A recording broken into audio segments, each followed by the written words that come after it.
I still remember that moment as if it were a searing brand on my soul, a cascade of 100 words that shattered every illusion of trust one once held dear.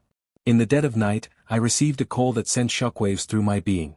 My parents had sold my apartment behind my back, the one sanctuary I'd built with sweat, sacrifice, and the hope of a bright future. The betrayal was complete, ruthless, a calculated act of deception that left me reeling and questioning everything I thought I knew about family. But even as despair threatened to consume me, a defiant spark ignited within, a promise that they hadn't seen the last of me.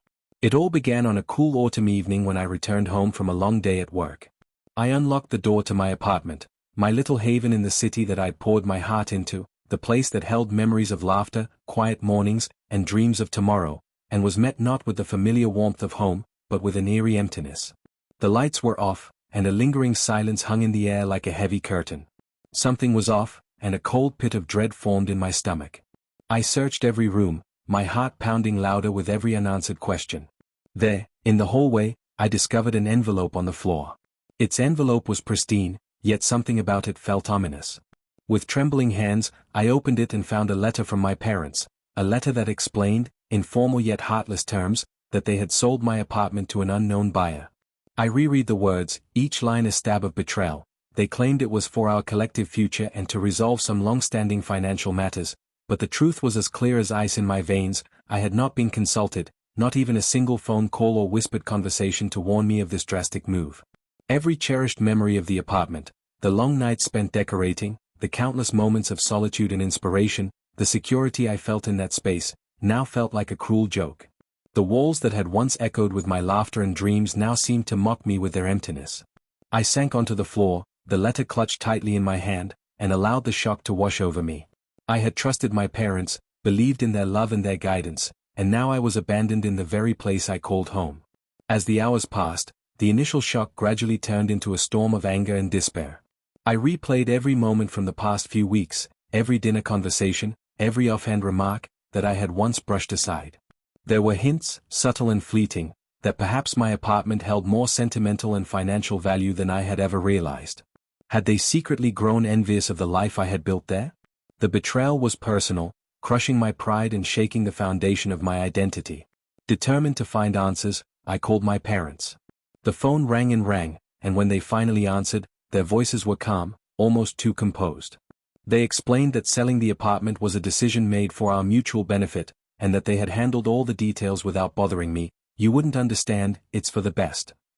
Their dismissive tone only deepened the wound. I demanded to know why I wasn't a part of the decision-making process, but they brushed off my concerns as if my feelings were trivial, saying, "We've done what's best for the family, and you need to trust us." That call, meant to soothe, only fueled my fury and sense of isolation. In the days that followed, the full magnitude of their betrayal settled over me. I felt lost, betrayed, and utterly alone, a man whose home, his sanctuary, had been sold without his knowledge. I couldn't shake the feeling that everything I had worked so hard for was now nothing but a distant memory, a mirage of what could have been. I spent countless hours in solitude, wandering the city streets at night, trying to make sense of the injustice. Each step echoed with the loneliness of being cast aside, every dark alley a reminder that I was now an outsider in my own life. Yet, as I sat in the silence of my apartment, with the letter from my parents spread out before me, something within me began to stir, a quiet, defiant resolve that whispered, "This is not the end." The hurt was raw, and the betrayal cut deep, but I refused to let it break me completely. I began to reflect on all that I had built, not just the apartment, but the life I had carved out for myself with passion and perseverance. I recalled the countless nights I had sacrificed sleep, the hard-fought battles at work, and the dreams I had nurtured with every fiber of my being. That apartment was more than just walls and a roof, it was the embodiment of my aspirations and my journey. And even if it was gone, those dreams were still alive within me. In that moment of introspection, a plan began to form, a spark of determination that would soon blaze into a full-fledged resolve. I decided that if my parents could take away my sanctuary without a second thought, then I would take back control of my destiny in a way they could never have imagined. I resolved that I would channel this betrayal into something powerful, a secret project that would not only rebuild what had been lost but also redefine my worth in the eyes of the world. I would take all the knowledge, passion, and drive that had once fueled my dreams and transform it into a blueprint for a new beginning. Over the next few days, I immersed myself in a process of self-discovery and planning. I scoured old notebooks and financial records, trying to piece together every bit of information about the apartment and its history. I recalled the countless hours I had spent managing its upkeep, making improvements, and turning it into a place of comfort and inspiration. I began to see that this betrayal, as excruciating as it was, had also exposed the true nature of my family's values, values that I no longer recognized or respected. The betrayal was not just about a lost home, it was a stark revelation that the trust one had placed in those I loved had been irrevocably broken. I started to draft a plan, quiet, methodical, and fueled by the determination to reclaim my self-worth. I resolved that I would not be defined by their actions. Instead, I would use every ounce of my energy to rebuild, to create a future that was independent of their shallow judgments. In the privacy of my study, with only the flickering light of a desk lamp to guide me, I began to outline a vision of a life rebuilt on my own terms, where every setback was transformed into a stepping stone toward something greater. The more I wrote, the clearer it became that this was my moment of rebirth. I wasn't going to let the memory of that betrayal paralyze me. Instead, I was determined to rise, stronger, wiser, and more resilient than ever before. I resolved to harness the raw emotions that had nearly broken me and transform them into a driving force for change. I made a silent promise that I would reclaim my identity, rebuild my dreams, and prove to everyone, even to myself, that my worth was beyond measure. And so, with a heavy heart but a spark of hope burning deep within, I closed the journal that night, determined to begin the long, arduous journey toward a future redefined by my own vision and unyielding resolve. I knew the road ahead would be fraught with challenges and that the wounds of betrayal might never fully fade, but I also knew that within me lay the strength to transform every painful memory into a foundation for a new beginning. In the days after that fateful boardroom confrontation, I retreated into a world of clandestine planning and seething determination. Every hour felt like a battle against the crushing weight of betrayal, yet with each passing minute, a secret fire within me began to burn brighter. I spent long, sleepless nights poring over every detail of the company's inner workings, every financial report, every board memo, as if decoding the hidden cracks in a legacy that had once represented my life's work. I wasn't content to simply wallow in humiliation. Instead, I resolved to transform that pain into my greatest weapon. I had a secret ace up my sleeve, a revolutionary strategy that could not only reclaim my place but also redefine the company's future. I began by isolating myself in the small, cluttered study of my modest apartment. The room, lit only by the soft glow of a desk lamp and the quiet hum of an old computer, became my war room. There, among scattered financial statements and forgotten business plans, I meticulously compiled data on every inefficiency, every outdated practice that had held the company back. I reread old emails, analyzed market trends, and cross-referenced our performance reports with industry benchmarks. Each revelation was a spark, tiny pieces of a puzzle that, when put together, painted a clear picture. The business, though burdened by tradition, was teetering on the brink of a transformation if only it embraced modernity. My first step was to understand the true value of the company my wife had unceremoniously expelled me from. I contacted a few former colleagues, people who had once worked by my side and shared my passion for innovation, and discreetly arranged secret meetings in quiet cafes and dimly lit back offices. Over steaming cups of coffee and hushed conversations, we discussed the state of the company. They, too, had grown disillusioned by the archaic policies and stifling hierarchy that dominated every decision. "We're running on fumes," one of them confided, his eyes reflecting years of frustration. "Innovation has been strangled by tradition, and the company is bleeding potential." His words struck a chord with me, affirming my belief that the system was not just flawed, it was ripe for a radical overhaul. With the encouragement of these allies, I began drafting a revolutionary plan, a blueprint that would modernize the business from the inside out. I spent days locked in my study, fingers flying over the keyboard as I outlined a strategy to upgrade our technological infrastructure, streamline our operations, and implement a new management structure that rewarded innovation rather than blind loyalty. Every financial projection, every market analysis, every proposed change was written with the silent promise that I would reclaim my self-worth through the success of this plan.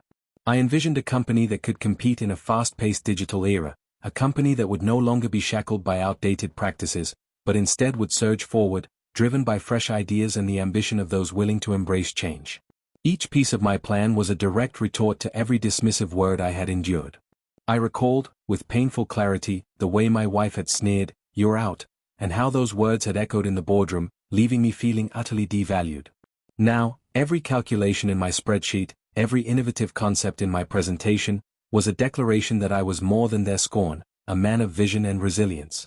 I dubbed my plan Project Phoenix, a nod to the idea that from the ashes of betrayal and humiliation, a new, powerful force could rise. The intensity of my work grew with every passing day. I began to secretly circulate parts of my blueprint among a trusted inner circle. We met in Orphaus at a quiet, inconspicuous diner where I shared my detailed proposals for digital transformation and organizational restructuring. There, I could see the spark of possibility in the eyes of those who had long been frustrated by the company's stagnation. "This is exactly what we've needed," one senior employee remarked, his voice barely above a whisper as if afraid to be overheard. "If you pull this off, it'll change everything." Their words fortified my resolve, and with each nod of agreement and each shared insight, I felt my secret rebellion gain momentum.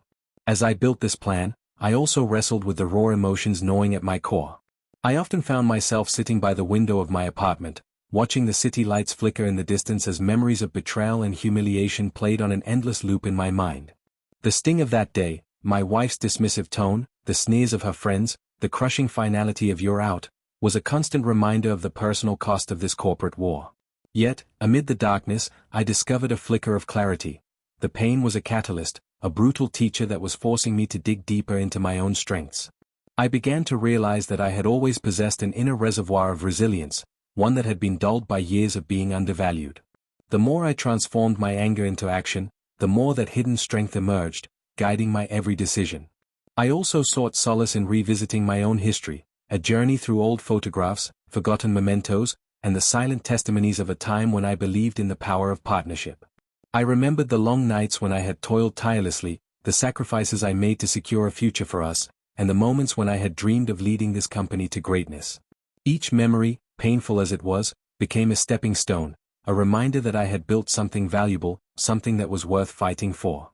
I began to write a new journal, one filled not with bitter laments but with strategic ideas and aspirations. In its pages, I charted out every step of Project Phoenix, determined that each word would be a building block of my reclamation. As the days turned into a blur of secret meetings, sleepless nights, and fervent planning, I found a strange sense of purpose emerging from the wreckage of my shattered past. I was no longer the man cast aside with a sneer. I was transforming into a visionary leader determined to overhaul a company that had long been mired in mediocrity. Every meticulously crafted slide, every detailed financial projection, was imbued with a deep, personal resolve, a promise that I would prove my worth, no matter the cost. I was preparing not just to challenge the status quo but to revolutionize it, to turn every critic's sneer into a silent nod of respect. In one pivotal late-night session, as the rain pattered softly against my window and the world outside slept, I found myself pausing over a draft of the proposal. My heart pounded with a mix of adrenaline and a quiet, resolute defiance. I thought of every painful word that had once reduced me to nothing, every moment of scorn that had pushed me to this point, and I felt a fierce determination rising within me. I was going to reclaim not only the company but every ounce of self-respect I had been denied. I closed the document with a determined exhale, feeling, for the first time in what seemed like forever, that I was ready to face the consequences of this bold, transformative plan. With Project Phoenix nearing completion, I began preparing for the next phase, a secret bid to take control of the company.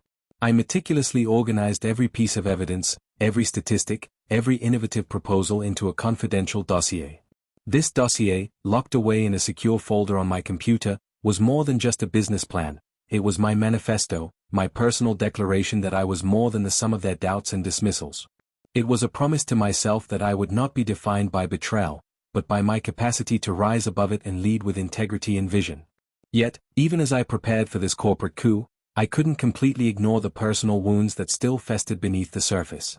In the quiet moments of reflection, I revisited the bitterness of that day, the relentless mockery, the callous laughter of those who should have been my allies, and the piercing realization that my worth had been questioned by the very person I had loved. These memories were a double-edged sword. They cut deep, yet they also fueled my determination.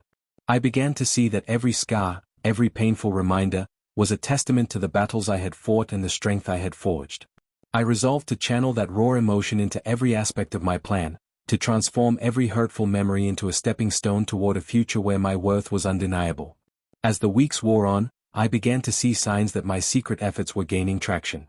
In hushed conversations with a few board members, those who had long been disillusioned by the stagnation of the company, I sensed a growing awareness that change was not only possible but necessary. Their cautious optimism, mingled with a hint of rebellion against the old guard, spurred me on. I started to receive discreet messages of support, words like "we believe in your vision" and "it's time for a change," which echoed like affirmations in the corridors of my resolve. Each message was a small victory, a sign that I was not alone in this fight. At work, the atmosphere began to shift imperceptibly. A few key projects that I spearheaded started showing promising results, efficiencies improved, and innovative strategies began to pay off. Colleagues who had once doubted my abilities now looked at me with a new respect, their previously skeptical glances softening into nods of approval. Every success, no matter how minor, was a blow against the dismissive narrative that had once defined me. I began to realize that while the pain of that day would never fully vanish, it could indeed become the catalyst for a transformation that would redefine my legacy. Throughout all of this, I maintained a daily ritual of reflection and gratitude. Each morning, before the chaos of the day set in, I would sit quietly on my apartment's small balcony, watching as the sun broke over the skyline. In those moments of solitude, I reaffirmed my commitment to Project Phoenix and to the new identity I was forging. I repeated to myself, "I am more than their scorn. I am the architect of my own destiny." With every sunrise, that mantra grew stronger, a beacon of hope that guided me through the darkest hours.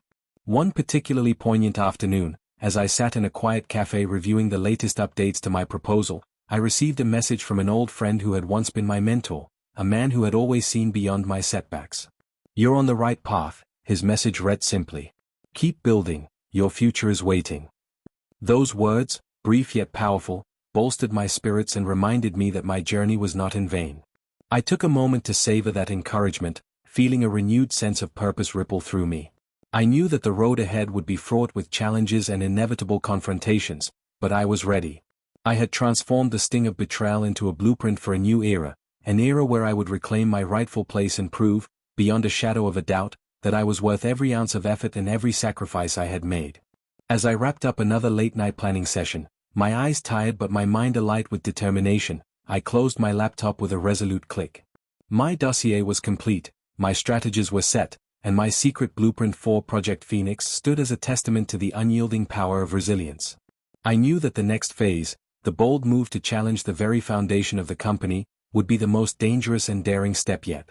But I also knew that I could no longer allow the betrayal of my past to define my future. With a final, deep breath, I looked at the reflection in my darkened screen, a man who had been battered by the harsh words and actions of those closest to him, yet who now shone with a quiet, unbreakable resolve. I whispered to myself, "This is only the beginning. I will rise from this betrayal, and my worth will be undeniable." Every scar, every painful memory, was now a badge of honor, a reminder that I had faced the abyss and, in doing so, discovered the true measure of my strength. And so, in the hushed silence of that midnight hour, as the city slept and my heart beat with a new, relentless rhythm, I vowed to press forward. I would confront the looming challenges, I would risk everything for a future reimagined, and I would show the world that no one, not even the most devastating betrayal, could ever diminish the brilliance of my spirit. I woke on the morning after that humiliating rejection with a mix of numb despair and a spark of defiant determination that I hadn't felt in years. The bitter taste of isolation, of being turned away, of hearing those cruel, mocking voices echo in my memory, still lingered. Yet, beneath the sorrow, I began to realize that this was a turning point. I was standing at the edge of a chasm, with my future uncertain and my pride in tatters, but I knew that I had a choice, to let this moment define me, or to reclaim my self-worth and build something entirely new. In the following days, I resolved to piece together the shattered remnants of my life. I spent hours alone in my small apartment, a space that now felt both like a prison and a blank canvas. I began writing in my journal, not just to vent my anguish, but to sketch out a plan for moving forward. I recalled every detail, the cold, indifferent tone of the security guard at the hotel, the laughter of my wife's friends echoing in that elegant lobby, and the crushing realization that I was deemed unworthy of celebration. But with every word I wrote, I also began to see that this pain could be transformed into a catalyst for renewal. I made a promise to myself that I would not be defined by their mockery. Instead, I would forge a future built on my own terms, one where my value was measured by my inner strength and my ability to rise from adversity. I started by taking small, deliberate steps to reclaim control. Each morning, before the city fully awoke, I left my apartment for long walks through quiet streets, where the soft light of dawn offered a gentle reminder that every day was a new beginning.